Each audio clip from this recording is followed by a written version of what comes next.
Hi అండి, రాజేశ్వరి కిచెన్కి స్వాగతం.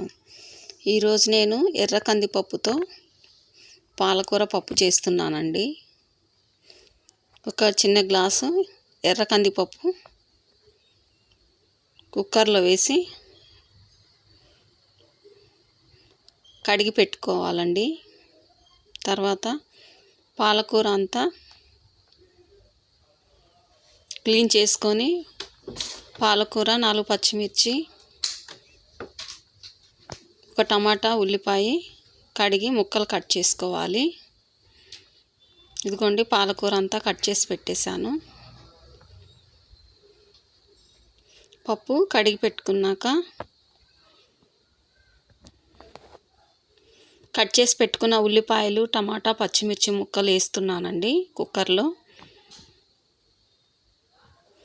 ఇప్పుడు కట్ చేసి పెట్టుకున్న పాలకూర కూడా వేస్తున్నాను.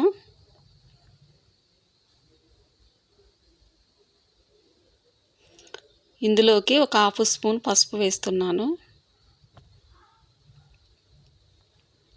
1 స్పూనున్నర కారం వేస్తున్నానండి. కారం తక్కువే వేస్తున్నాను, పచ్చిమిర్చి వేసాను అందుకని కారం తక్కువ వేస్తున్నాను.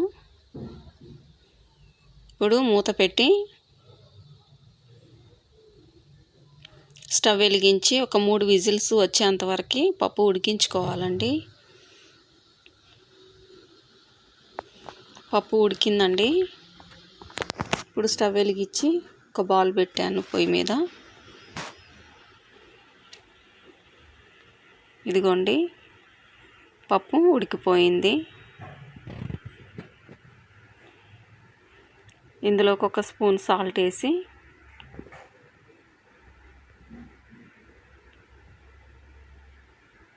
కలుపుతున్నానండి. పప్పు బాగా ఉడికిపోయింది.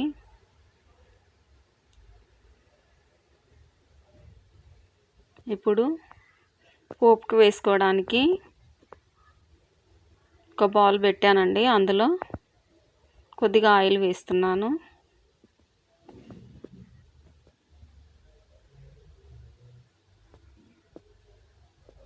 ఇందులోకి ఒక ఎండుమిరపకాయ వేస్తున్నాను. 1 స్పూను జీలకర్ర వేసాను. 1 స్పూన్ ఆవాలు,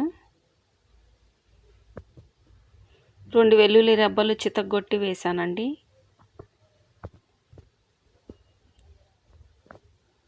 కొద్దిగా కరివేపాకు కూడా వేస్తున్నాను. ఉల్లిపాయలు, ఎండుమిరపకాయలు అవి కొంచెం ఫ్రై అయినాక మనం కలిపి పెట్టుకున్న పప్పుని పోపులో పోస్తున్నానండి.